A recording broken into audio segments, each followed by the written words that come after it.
आज के वीडियो में हम लोग कुछ बच्चों के प्रश्नों का उत्तर देंगे जो कि उन्होंने कमेंट्स बॉक्स या व्हाट्सएप के माध्यम से हमें भेजे। उन्होंने सबसे पहला प्रॉब्लम ये बताया कि क्रिस्टलीय ठोस और अक्रिस्टलीय ठोस के उदाहरण थोड़ा ज़्यादा क्लियर कीजिए। उस उदाहरण में बच्चों को ज़्यादा प्रॉब्लम था नेफ्थलीन और कपूर जैसे उदाहरण में, तो उसको क्लियरली हम बता रहे हैं। आपको पहले से ही पता है कि जो ठोस है वो दो प्रकार के होते हैं, क्रिस्टलीय ठोस और अक्रिस्टलीय ठोस। क्रिस्टलीय ठोस की आकृति यानी ज्यामिति निश्चित होती है, अक्रिस्टलीय की अनिश्चित होती है। क्रिस्टलीय ठोस का गलनांक निश्चित होता है, अक्रिस्टलीय का अनिश्चित होता है। क्रिस्टलीय ठोस में कणों की व्यवस्था दीर्घपरासी होती है, अक्रिस्टलीय ठोस में कणों की व्यवस्था लघुपरासी होती है। और क्रिस्टलीय ठोस में विदलन गुण पाया जाता है, यानी उसकी सतहों को काटेंगे तो वो चिकनी और सपाट सतहों में विभक्त हो जाएगा। लेकिन अक्रिस्टलीय ठोस में विदलन गुण नहीं पाया जाता है क्योंकि उसकी सतहें क्या होती हैं, उबड़ खाबड़ होती हैं। ये भी आपको पता है कि जो विषम दैशिकता का गुण है वो क्रिस्टलीय ठोस में मिलता है और समदैशिकता का गुण अक्रिस्टलीय ठोस में मिलता है। ये भी आपको पता है कि जो क्रिस्टलीय ठोस होते हैं वो अक्रिस्टलीय की अपेक्षा ज्यादा सुदृढ़ और मजबूत होते हैं और उनके ऊपर दाब का प्रभाव बहुत ही न्यून न के बराबर पड़ता है। ये भी आपको पता है कि क्रिस्टलीय ठोस में अपने आप बहने का गुण नहीं पाया जाता है, जबकि अक्रिस्टलीय में पाया जाता है। तो अक्रिस्टलीय ठोस को अतिशीतित द्रव भी कहा जाता है। अभी हम लोग कुछ एग्जाम्पल देखते हैं क्रिस्टलीय और अक्रिस्टलीय के। जो भी बच्चे नोट करना चाहते हैं वो कर लेंगे एकदम डिटेल में। यहां पर हम हेडिंग डाल रहे हैं आपका क्रिस्टलीय ठोस, देख लीजिए फटाफट रिवीजन में, आप लोगों को कोई दिक्कत नहीं आने वाली है। यहां पर हम डाल रहे हैं अक्रिस्टलीय ठोस विथ एग्जाम्पल विथ नेम, सारी चीजों को हम क्लियर करेंगे, ठीक है। तो क्रिस्टलीय ठोस के उदाहरण क्या हो सकते हैं, तो NaCl डाल दीजिए, KCl डाल दीजिए, या आप H2 डाल दीजिए, H2O डाल दीजिए, NH3 डाल दीजिए, हीरा डाल दीजिए, ग्रेफाइट डाल दीजिए, ठीक है। या आप यहां पर क्या डाल दीजिए, कपूर डाल दीजिए, नेफ्थलीन डाल दीजिए, जो कि आपको प्रॉब्लम करता है। उसका उत्तर तुरंत हम बताने वाले हैं कि किसका उदाहरण होगा, ठीक है। तो यहाँ पर फ्लोरीन भी हो जाएगा, एटसेट्रा, ETC। ये सब एग्जांपल जो होंगे वो किसके हो जाएंगे, क्रिस्टलीय ठोस के। ओके, अब बात करते हैं हम लोग अक्रिस्टलीय ठोस की। आपको पता चल चुका है क्या क्या उदाहरण हो सकता है। क्रिस्टलीय में क्वार्टज भी आता है, बहुत से उदाहरण होंगे। जितने क्रिस्टलीय ठोस का आप लोग प्रकार पढ़े उसके जो उदाहरण हैं सारे इसमें आ जाएंगे, ठीक है। गौर कीजिए, क्वार्टज के बारे में बताएंगे, जो आपको डिस्टर्ब करते हैं शब्द उनके बारे में बता देंगे हम। सबसे पहले जानिए अक्रिस्टलीय का उदाहरण कौन हो सकता है। कांच होगा, रबर होगा, प्लास्टिक होगा, स्टार्च बहुलक है, ठीक है, स्टार्च होगा, उच्च अणुभार वाले बहुलक,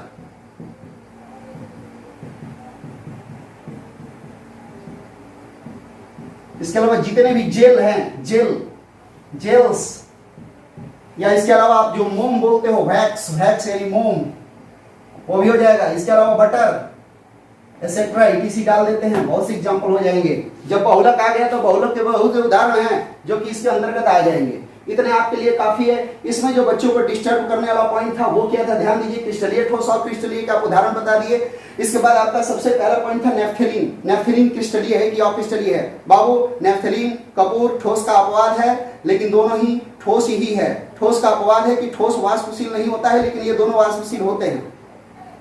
इसके अलावा बात करें इनके बारे में तो ये ठोस जो है वो क्रिस्टलीय ठोस के अंतर्गत आते हैं। कैसे, वो ध्यान दीजिए। पहले आप नेफ्थलीन का संरचना देख लीजिए, क्या होता है नेफ्थलीन का संरचना। नेफ्थलीन की संरचना आप देख लीजिएगा बाबू। नेफ्थलीन में देखिए आप लोगों को पता है ये द्विचक्रीय होता है, दो बेंजीन वाले बनते हैं, ठीक है। गौर करते जाइएगा, बेंजीन वाले दो बनेंगे। देख लीजिए कैसे बना रहे हैं, आपके सामने बनाए। ये फर्स्ट ईयर के बेसिक में हम भी पढ़ाए हैं। एक चक्रीय, द्विचक्रीय, त्रिचक्रीय। त्रिचक्रीय में एंथ्रासीन को डाले थे, ठीक है। गौर कीजिए, यहां पर एक आपको डबल बॉन्ड डाल देना, इसके बाद अल्टरनेट इधर भी डबल बॉन्ड रहेगा और इधर भी डबल बॉन्ड रहेगा। ये है नेफ्थलीन, ठीक है। अगर इसके अणुसूत्र की बात करें आप तो अणुसूत्र क्या होगा, तो गौर से देख लीजिए कार्बन कितने हैं यहाँ पे, 1 2 3 4 5 6 7 8 और ये 9 10, कार्बन 10, ठीक है।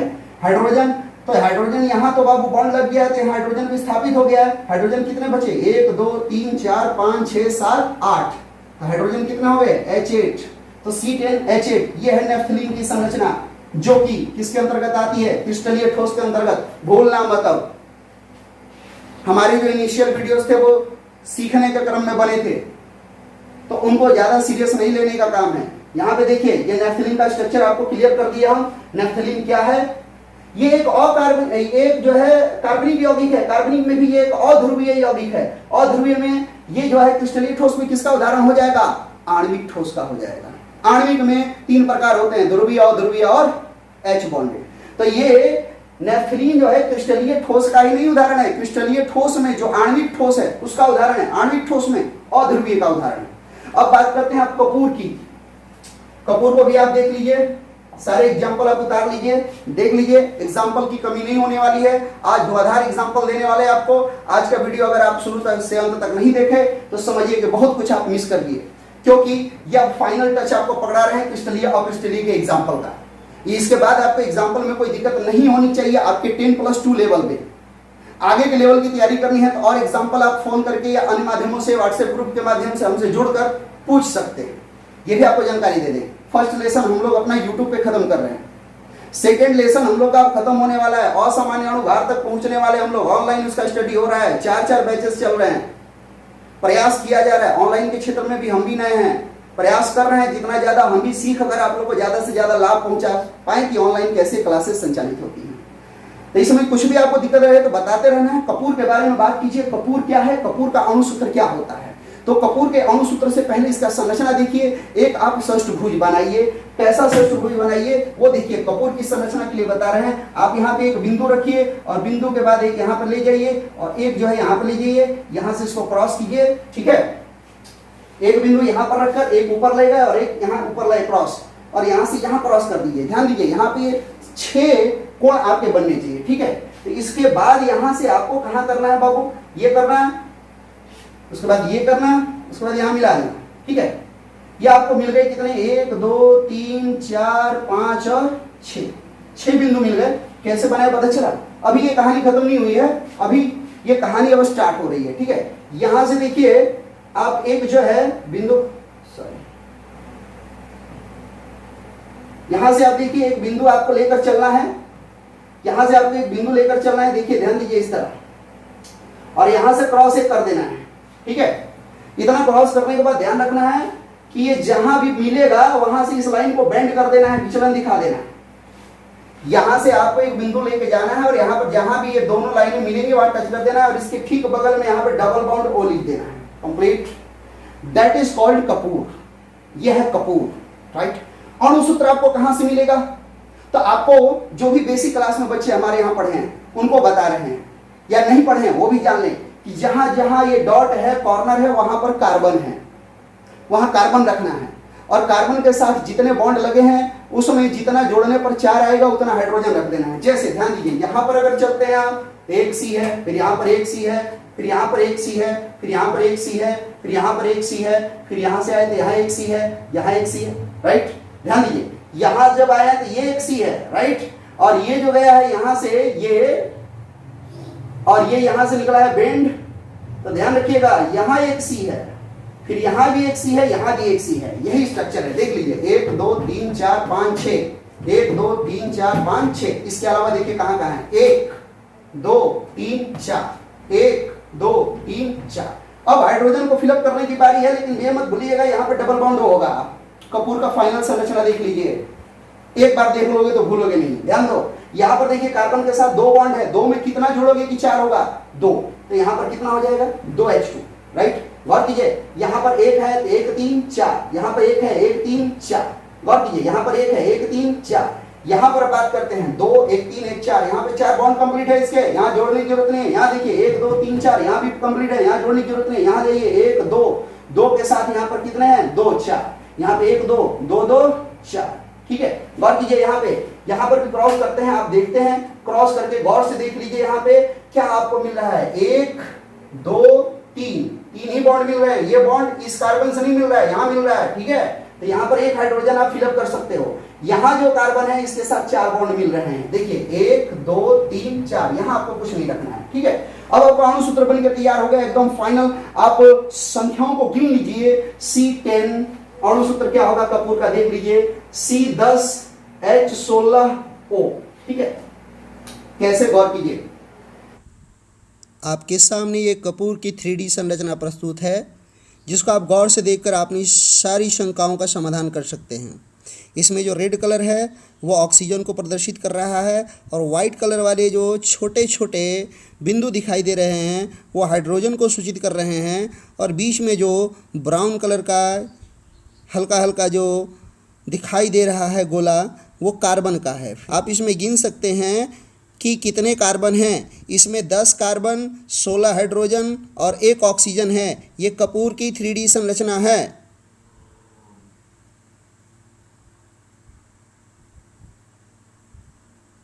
कार्बन गिनते हैं पहले 10, तो पहले ध्यान दीजिए 1 2 3 4 5 6, ये 6 हो गए, ये 7 8 9 10। कार्बन 10 में कोई दिक्कत नहीं है। ऑक्सीजन भी 1 है, कोई दिक्कत नहीं है। हाइड्रोजन कितने हैं वो गिन लीजिए, 3 2 5 2 7 1 8 9 10 3 13 3 16। तो कपूर का ये है फॉर्मूला, ये है सूत्र, और इस तरह इसको सजा भी सकते हैं आप। That is called Kapoor, that is called Kapoor. और ये जो कपूर है ये भी क्रिस्टलीय ठोस है, आणविक ठोस है।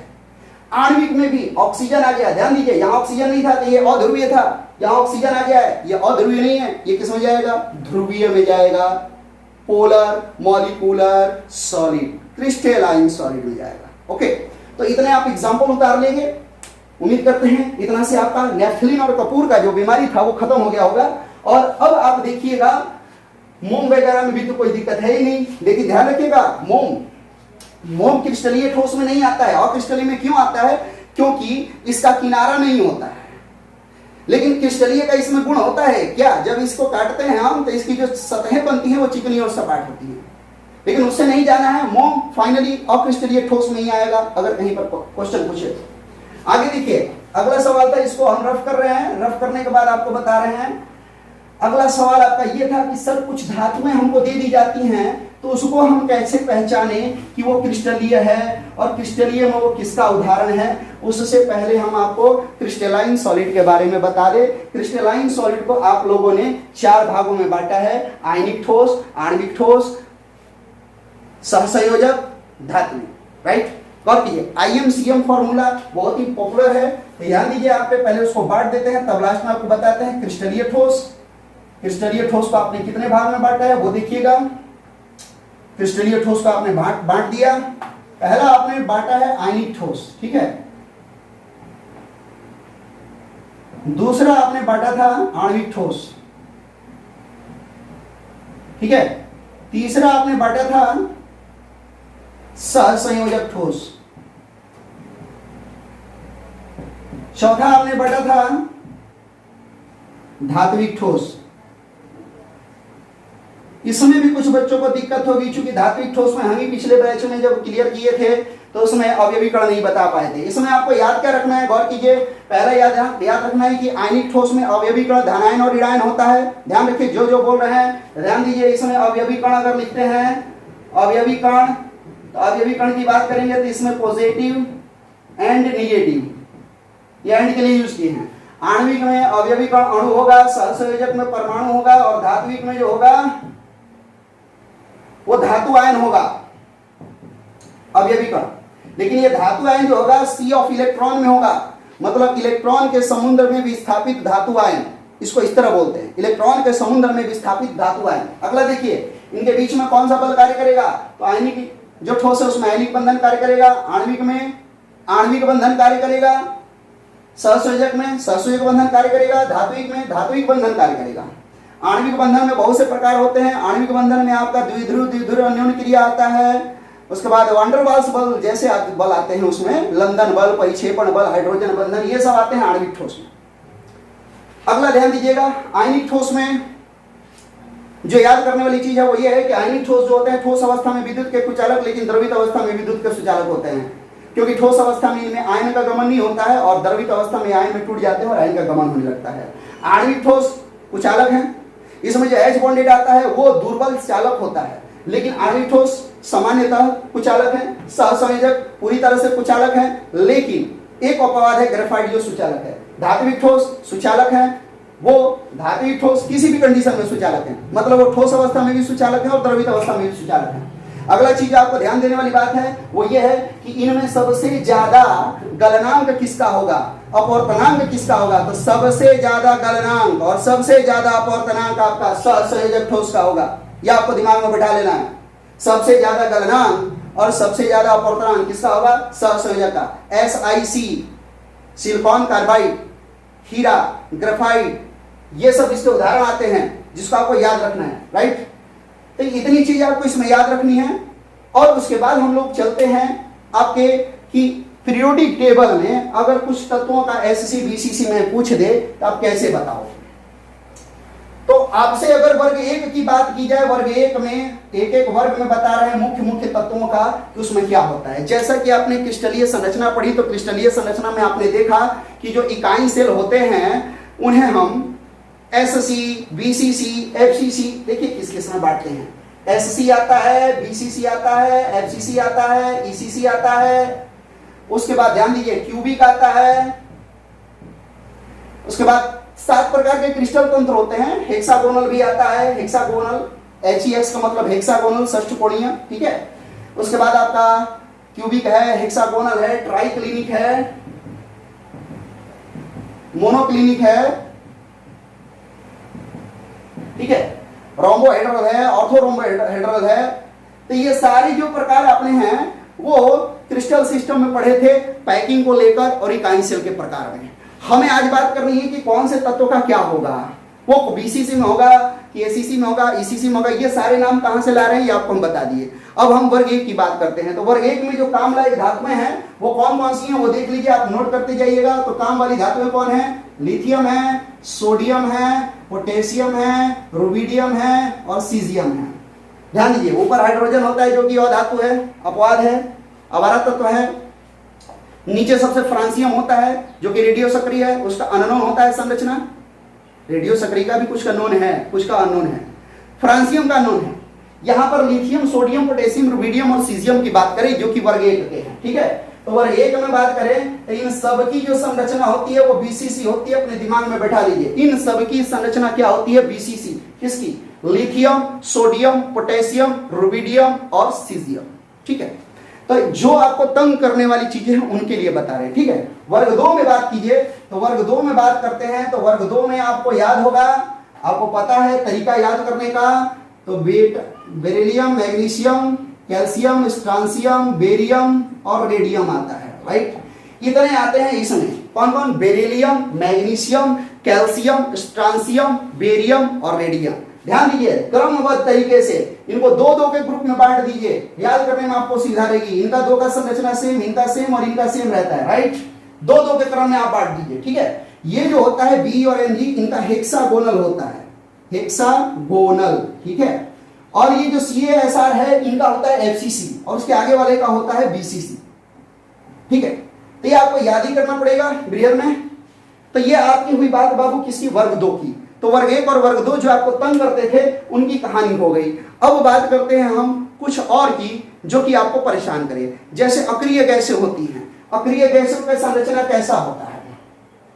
अक्रिय गैस यानी आपको पता है अक्रिय गैस, इनर्ट गैस, ये कौन है, वर्ग 18 है। तो वर्ग 18 में अक्रिय गैसें हैं। तो अक्रिय गैस की जो संरचना होती है वो CCP में होती है, क्यूबिक क्लोज पैकिंग।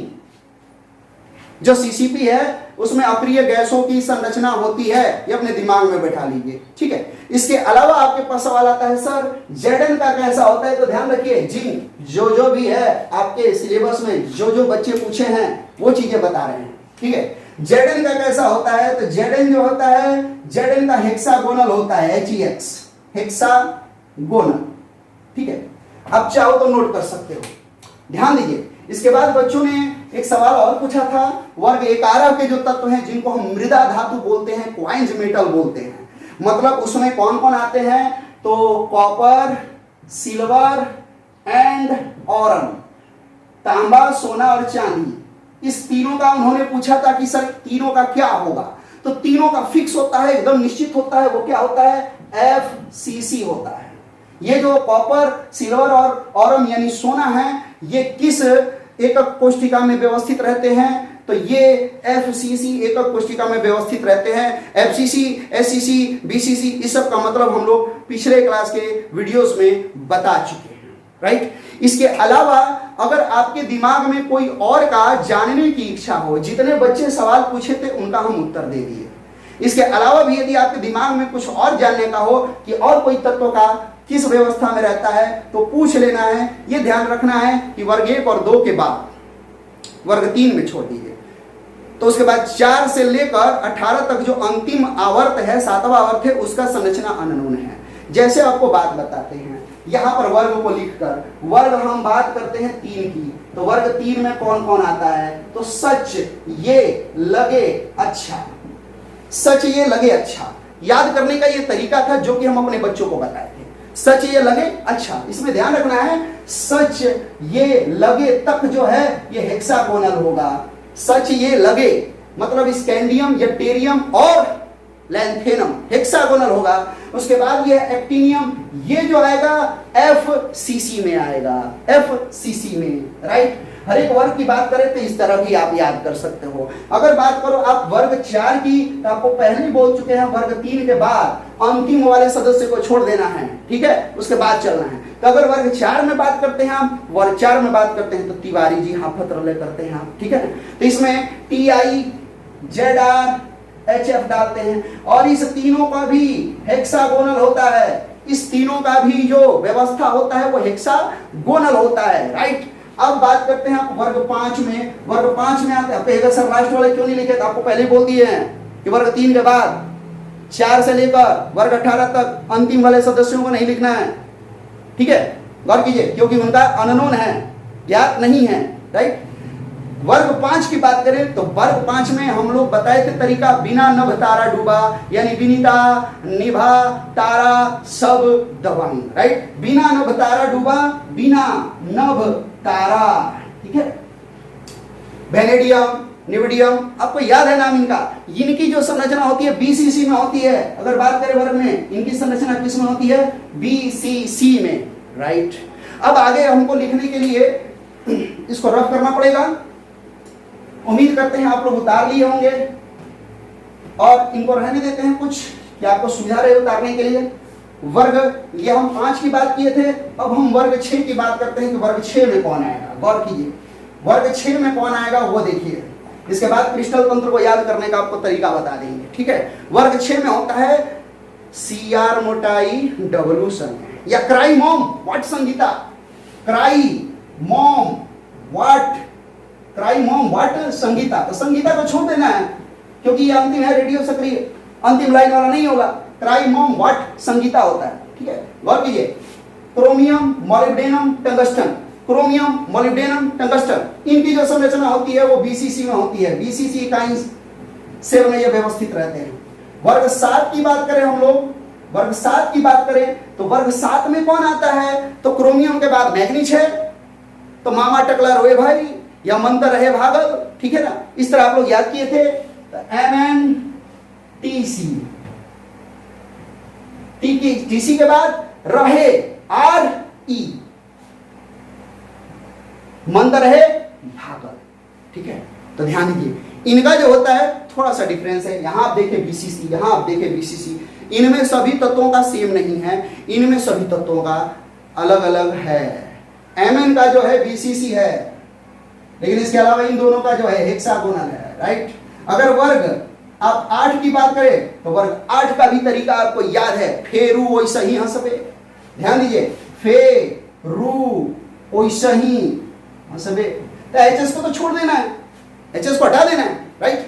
अब इसमें भी संरचना वही है, ये दोनों जो है BCC में होंगे और ये जो होगा हेक्सागोनल होगा, राइट। अब बात करते हैं वर्ग 9 की।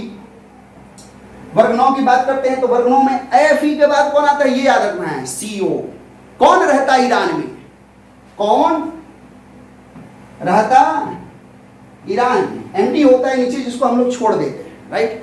तो इसका संरचना कैसा होता है? तो वही है, इसका हेक्सागोनल होगा और इसका FCC होगा। ये हो गया वर्ग 10 का बाद। वर्ग 10 में आइए, वर्ग 10 में कोबाल्ट के बाद कौन होता है? निकेल। नहीं पढ़ता पंडित डुअल स्क्रीन, NiPd PT नहीं पढ़ता पंडित डुअल स्क्रीन, DS आता है इसके बाद। DS को हम लोग छोड़ देंगे क्योंकि अंतिम है, उसका अननोन है, राइट। तो इसमें Ni निकेल है, Pd पैलेडियम है, Pt पैलेटिनम है, राइट। इनका जो होता है सबका फिक्स है, वो क्या होता है, FCC होता है। और वर्ग 11 का तो हम यहाँ पर बता ही चुके हैं, वर्ग 11 के तत्वों का, ठीक है।